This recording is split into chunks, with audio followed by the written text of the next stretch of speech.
Readers Entertainment Radio presents Booklights with your host, author Lisa Kessler. Booklights, where we're shining a light on good books. Hello, everyone. It's August. Can you believe it's August? Happy birthday to all the Leos out there like me. My birthday's coming up.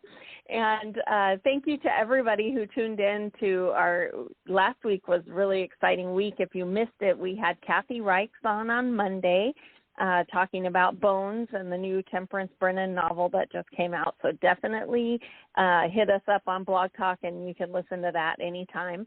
And then the next day, I did a special show with a guest host because I had a book out last week. So anyway, last week was very busy. And I hope you all have a great reading summer. There's so many good books out this summer. And today we have on author Jenna Greene from Canada, and she has some dystopian YA books that are fantastic. And if you haven't met her yet, I will read her bio here for you so you can get to know her. Jenna Greene is an elementary school teacher, and when she isn't teaching or writing, she's co-hosting Quillin Inc., a podcast for book lovers with Miranda O. Jenna lives with her husband, daughter, and their cat Thomas. And you can learn more about her on her website. I did put a link to her site right there. So if you're listening live or if you're listening later, you can click that link anytime and head over to her website. Her book covers are so pretty. Definitely head over there and take a look. And without any more delaying, Jenna, are you there? I am. Thanks for having me today. Yeah, it's great to have you back on. Congratulations on the new book. You. Everyone keeps saying, like, oh, how did you write a book this year with the pandemic? And I'm like, well, you don't really write a book and then it gets published a day later. There's a whole process to it. But thanks anyway, guys. Right? Yeah. Well, do you want to tell everybody about Renew and why they should go out and grab it right now? Sure. So about 2 years ago, I published a book called Reborn, and that's the first in this series. And so we have a girl named Lexel, and she has 7 marks on her skin, and this is not a good thing in the society she lives in because it means she's a reborn, or someone that has lived before and has a connection to the past. And in the society where she lives, they're like, well, hey, how come you get multiple lives and the rest of us only get one? We want a smooth ride. So she's actually sold into slavery, and it's her penance to kind of toil in service of the rest of the people. But what we learned pretty early on is that she's not going to stay a slave for very long. There's a young girl who's in trouble, and she's going to help her. And as the book goes on, there's a lot of questions about this reborn myth and whether it's real, and she does have special talents and a connection to the past, or whether it's just an excuse to enslave a bunch of people. And just last month, yeah, I know. And then just last month, the sequel, Renew, came out, and Lexel's reached a point of relative safety, although we learned that nothing is ever perfect. But she's got a guilty conscience in that she's pretty safe right now, and she's not a slave, but there's a whole bunch of people that still are, and there's still this unfairness in society. And so she has to really think about what she can live with and what she's willing to sacrifice in order to go and help others. And then, of course, we have new characters, we have old characters returning, we have a little bit of a love triangle going on, lots more drama, and far more adventure. So that's the second book called Renew, and it's out now. And does Renew stand on its own, or should people go back and read book 1 first? I highly recommend reading book 1 first. The events in the sequel take place just a few weeks after the first one. I mean, I'm a good writer, and I always go back and explain things that happened in the first one because, even if you read the first one, you might have forgot it. But you'll definitely get more depth if you go back and read the first one. Okay, perfect. And do you see more books for the series? There will be a third. It's already drafted and gone through its first edit, but it was all writers know, multiple edits are required.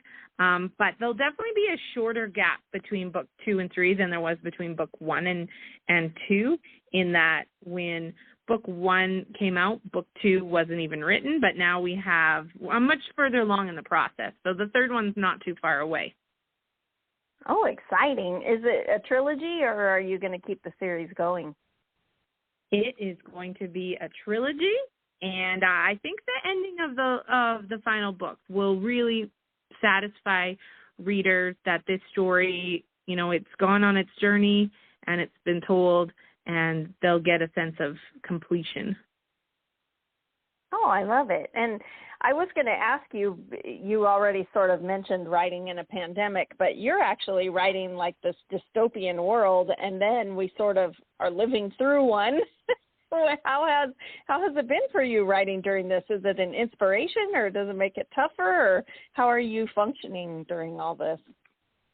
I get asked that question a lot, and honestly, it hasn't changed that much. I'm a pretty chipper person with a positive outlook who writes really dark stuff for some reason. Everyone's like, oh, there's so much more time. But I can't sit and write for 6-7 hours. I would go crazy. I write maybe an hour in the morning and or an hour in the evening, and then I'm pretty constant about it. So, the hours add up. But all the extra time has kind of made me a little crazy with not having stuff to do outside of writing. And so I don't know. It's a hard question to answer. I think it probably has affected my writing, but the thing about writing is sometimes you don't always know how external factors have affected your writing until later when you go back and you analyze and you're like, oh, yeah, that makes sense. So I'm kind of still in the middle of the process.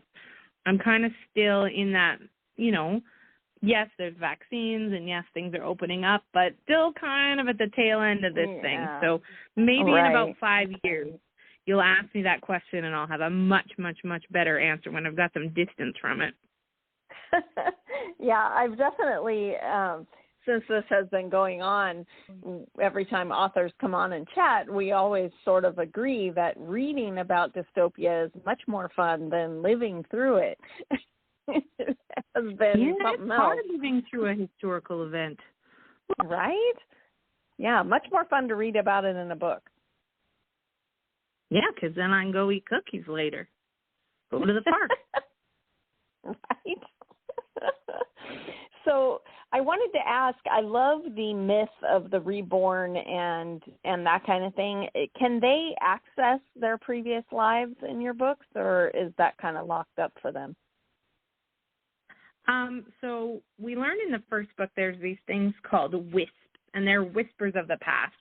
And, they're kind of like hints and echoes, and if you can follow and really listen for them, you can kind of follow their guidance because they have a perspective that maybe you don't. And so in the first book, that's where Lexel really learns about them. And in the second book, she's able to attune to them more. So it's a source of, she doesn't necessarily have any magical powers, but there's a source of knowledge that she can tap into that maybe others can't. Okay, so is there magic in this world, or just the people who have lived before? There's no magic per se in that, like there's no spells being cast. She can't transform into anything, but there's still a very mystical quality to it. Kind of that low fantasy genre. There are some creatures in there that have that fantastical feel that, you definitely don't want to encounter ever, ever, ever. They will suck your soul from your body or steal your innocence. So there's no magic powers, but there's definitely magical qualities, if that makes any sense. Okay. And what inspired the series? When did you get the idea that what if a kid was born and you could tell that they lived before? What was the impetus behind getting this all going? Well, twofold. First, my freckles, which I hate because I have so many of them. Someone told me they were like angel kisses, and that made me feel nice once. But yeah, then, my mom used to call them beauty marks.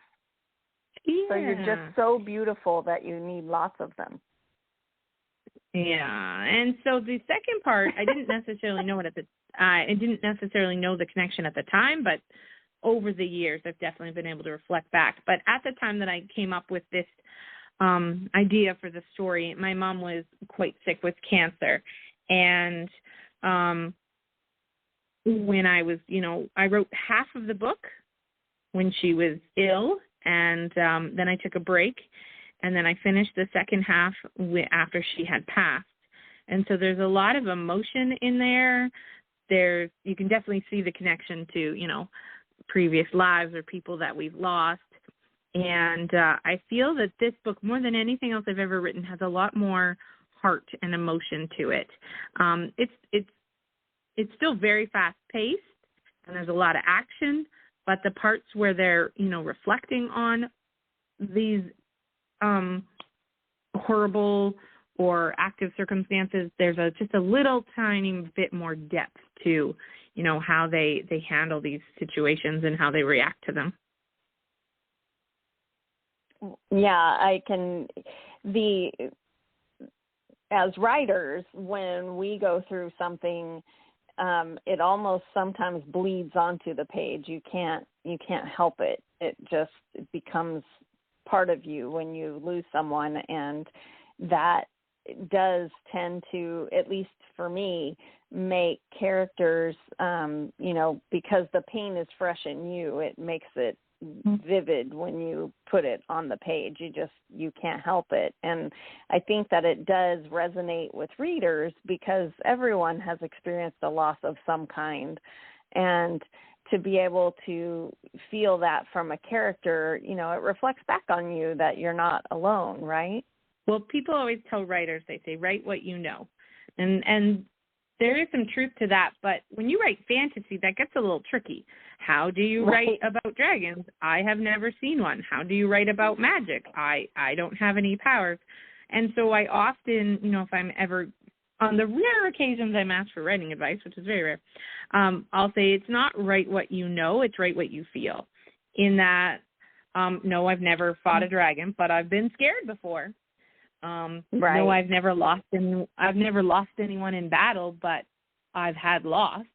And so as long as you keep the emotions real, then there'll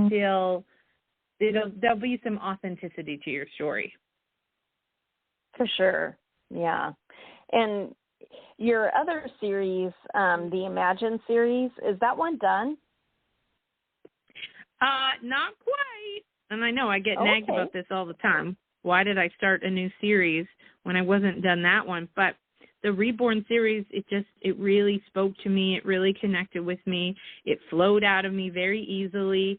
And so I just had to follow that journey. My muse was saying, you got to write this and you can't wait. So I did write the Reborn series. And even though it's got some edits left to go, technically from the writing point of view, it's done. And so I do have to go back and finish the fourth book in the Imagine series. It was supposed to be a trilogy, but then it decided to be just a little bit longer. So the fourth book will be the final one in that Imagine series? Yeah. Okay. Do you want to tell everybody a little bit about that series? It has such pretty covers. I know. I don't have anything to do with cover design, but I have two different publishers, and both of them get the most amazing cover designers, and it makes me very happy. But I can't take any credit for it. But the Imagine series is a little bit different. So the Reborn Mark series is very much that low fantasy, that dystopian.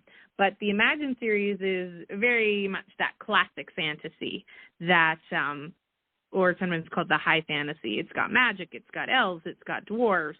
The unique twist to it is that both our heroines, a 15-year-old named Kat and a 10-year-old named Becky, they are not from this magical world. They're just regular people that may or may not live on your block. And one day they're taken to the world of Orin, and they're like, hey, you're here now, and you have responsibilities to, save this world, so get to it. And that's really all they're told, and they're abandoned in this world, and they're like, anyone know anything that's going on? No. And you've got one character that totally believes the situation they're in, and you have another character that's like, this cannot be real.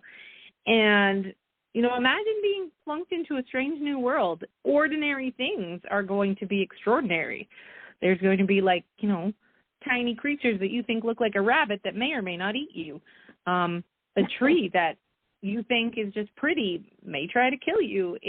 And then you have to deal with all the extraordinary stuff of, yes, I have magical powers and I have to learn how to work them, and that's not the easiest thing to do, and I'm expected to do what? So it's quite a fantastical adventure.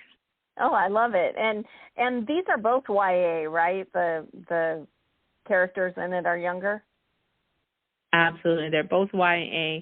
And, maybe one day I'll branch out from YA, but I really love it. I love what you can do with YA that you can't always do with adult literature. Sometimes you can, but there's just so much more with the what ifs that you can explore. What if this happened? What if this happened? And the YA audience is much more accepting of stuff. If you just say magic exists, they're like, okay. You don't always have to explain everything to the nth degree. You just say, this is what happened. And so things can move along a bit faster. Okay. And do you enjoy, when you write YA, you're writing a lot of firsts for the characters because they're younger. Do you enjoy doing that? Having that, I do. those kind of work scenes? With children. And I might be teaching elementary now with the youngins, but I spent 11 years in middle school, and you think 11, 12, 13, 14-year-olds would have, everything's still so new. They're experiencing things in a totally different way, and their emotions are different, and they're having to venture out into the world, and they have such a great sense of humor, and they have to grow into adults. And then you take characters who have to grow into adults really quickly and deal with adult situations that, normally would be beyond their capacity to handle. And you get some great scenes and great action and mistakes, and it's just all so raw and poignant. And right? Yeah. And they do have big emotions. I like to read. Yeah. Just a little drama. Yep. So is it always going to be fantasy, do you think? Or do you think you have a contemporary YA hiding somewhere? I do have a contemporary YA. It's gone through a bit of its own journey. It had a publisher, and then the publisher died, unfortunately, and then it got a new publisher, and then they closed shop, and then I tried to self-publish, and then Amazon switched all its stuff. And so, if anyone has a copy, it's called Heroine. If anyone has a copy, it's probably a collector's edition now. And one of these days, I'll have to find the time to republish that book. I think if anything's going to change, I might change. Like, I have a picture book in the works, and I might switch genres entirely. I've always wanted to be one of those writers that can, do something in every genre. And so maybe in the next few years, that'll be some things I explore. Maybe I'll try a romance or a thriller, who knows. But YA will always be my first love, and definitely that fantasy or speculative fiction will always be just oh so dear to my heart. Aw. So who inspires you when you're reading? Who do you like to read and you're like, oh my gosh, I need to go write? What gets you fired up to go write? I wish I could say there was like one author or like two, but I change what I read like every 10 minutes. Like right now I'm reading a nonfiction book. I'm rereading Harry Potter. I just started In the Name of the Wind, and I'm probably going to pick up a romance, to reread from my shelf. Like, there's no one book or no one author. I'm just storytelling. Storytelling inspires me, whether it be a book or a movie or just, any story that someone put the effort into creating and telling and developing is just magical, whether it be historical or whether it be factual. I was obsessed with Into Thin Air for most of February and March of this year. I'd never read it before. I'd never picked it up, never heard the story. And then after I read that book, I watched like 5 documentaries. I'm not familiar with that one. What's it about? It's about the 1996 Everest disaster. Who knew, right? Oh, wow. Yeah. Okay. And before that, I was probably reading some, who knows what I was reading before and after that. My tastes are very eclectic, and I just love the art of storytelling. Very cool. So I know you've been on before, but for people who don't know you, do you want to tell everybody really quick what your writing journey looked like? Because you're a school teacher and you have this career, but did you always want to be a writer, or did you have a story idea that said you have to write me? Did you write 15 books before you published one? What did your journey look like? I always wanted to be a writer. I think if you asked me when I was 6 what I wanted to be when I grew up, it was probably a fairy princess and a writer, and then maybe I wanted to be a zoologist and a writer, and then a teacher and a writer, and then back to a fairy princess again and a writer. It was always there. I knew I'd probably have to have a day job, but writer never left. I wrote stories on my mom's old typewriter. I remember, ding. And then, my 4th grade teacher reading them, and a lot of them were pure crap. And I was 17. I was just starting university, and I had like a dream or a vision of a story. And so kind of stayed with me for a year or so. And I remember I was in university and working, but couldn't afford cable, so there's nothing else to do. So I wrote a book, and it was not good. So I rewrote it, and I did it 3 or 4 times. The exact same book. I just wrote it over and over and over again until I got better. And that's the Imagine series. It was rewritten 4 or 5 times over 10 years. And then it got better. And I learned. Oh, I love it. It's not the way that most people should do it. It's not a way I would recommend. But I started early 2000s. There wasn't a whole lot of internet back then, and you couldn't take online writing courses. I was in university getting an English degree, so, I had some skills. But I just had a story and I wanted to tell it. Yeah, but the classes don't always, I'm talking about, higher education classes for writing are usually on mechanics, and it's not necessarily on storytelling. And you really do have to practice. It is a craft, and it takes a long time for you to hone that and find your voice and understand the pacing and all that kind of thing. And I don't know if there's another way to do it other than, practice over and over and over. I mean, there's a reason it takes so long to get, your first book publishable, because we can write complete sentences, but it's not actually a compelling story yet, There's a lot of things about pacing that there's skill to it, but it eventually becomes intuitive. And I mean, my Imagine series, I'm very proud of it. I love the characters. I love the story, and I think I did a good job. But the Reborn series, I think, is even better.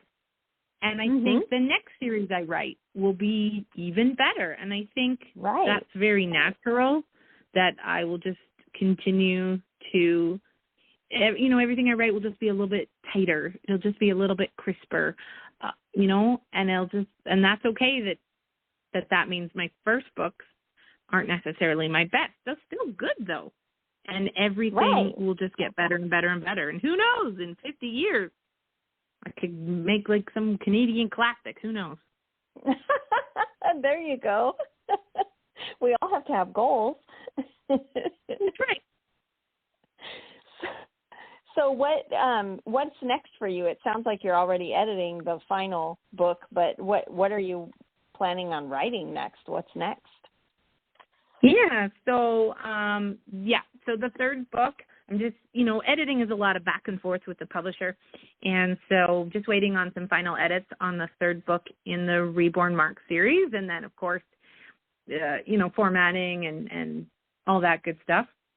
I have a picture book that's almost done that pre-publication process. Yeah, so that'll be coming Your out. First picture I don't book. have a date yet. I know. I did not draw anything. I cannot draw.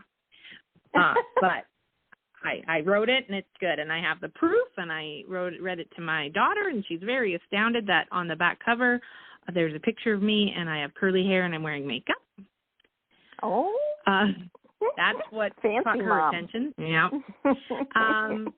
I have a short story that's going to be in an anthology in probably February. And I just kind of did the first draft of another dystopian book that's just an idea that hit me. And I don't know. We'll see what I start writing tonight. I'm ready for a new project, even though Very I have cool. 5 on the go already. Right? Yeah. Everyone who's listening who likes the Imagine series is like, what? Another dystopian book? I know. I will finish it. I don't know, but with writing, often the stories choose the author, and we just have to write what they tell us to write. So I'm a slave to my muse. Yes, you're a prisoner of your muse. Sometimes. So when things start to open up with this plague times that we've been in, are you going to be doing any events up there in Canada, or are you doing any virtual events or anything that people could come see you? Next week is, I think it's the 12th, 13th weekend. That's When Words Collide, which is a huge writing conference out of Calgary, but it was virtual last year, and it looks like it'll be virtual again this year. So I'll be online with lots of different YA panels throughout that weekend. And then beyond that, nothing's booked, but yeah, hopefully as more things open up, I'll be able to, see people in person. Yeah. So if somebody wanted to attend the When Words Collide virtual conference, do they need to pay for that, or can they just show up, or how can people get involved? It's free, but you have to register because, we don't want Zoom bombers and things. So it's free, but you do have to go to When Words Collide and register so you can get the link. Okay. Very cool. So anybody who is interested in an online writing conference, definitely give that one a look, because it's a big deal up there in Canada. I always hear a lot of Canadian authors talking about When Words Collide. So it's definitely worth checking out, and for free. Gosh, everybody go sign up. Yeah, it's pretty huge, and it's all genres, all age levels, all types of artists. So it is a big deal up here in Canada.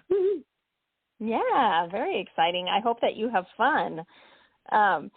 We're running out of time, but I wanted to ask you, do you communicate with your readers online? Are you on social media, or do you have a newsletter? How can people stay in touch? I don't have a newsletter because I can't keep up with it, but I am very active on social media. Okay. So just when you're looking for me on social media, just remember it's Jenna Greene with an E on the end. And both my Twitter and TikTok handles are J Greene Writes. But honestly, I'm pretty easy to find. You can Google Quill and Ink Podcast. There I am. You can just search Jenna Greene, Papa. There I am. So Facebook, Twitter, TikTok, other places, everything. Instagram. Yeah. I was going to list another one, and now I can't remember what it was, but YouTube, I guess. I'm not sure. Yeah, YouTube. I like social probably. media. It's fun. It is fun, and it's neat, because when I was a kid and fell in love with authors, you would have to write a letter, and you would never hear anything back. And now that there's social media, you can just tag someone and go, oh, my gosh, I love this book. And sometimes they like your post, and you're like, oh, my gosh. That's very cool. Oh, well, thanks so much for being with us today, Jenna. It was great to have you back. Thanks for having me. We'll talk to you soon. Good luck. Thanks for joining us on Booklights. Be sure to connect with us at www.readersentertainment.com for articles, blogs, videos, and podcasts that matter to readers.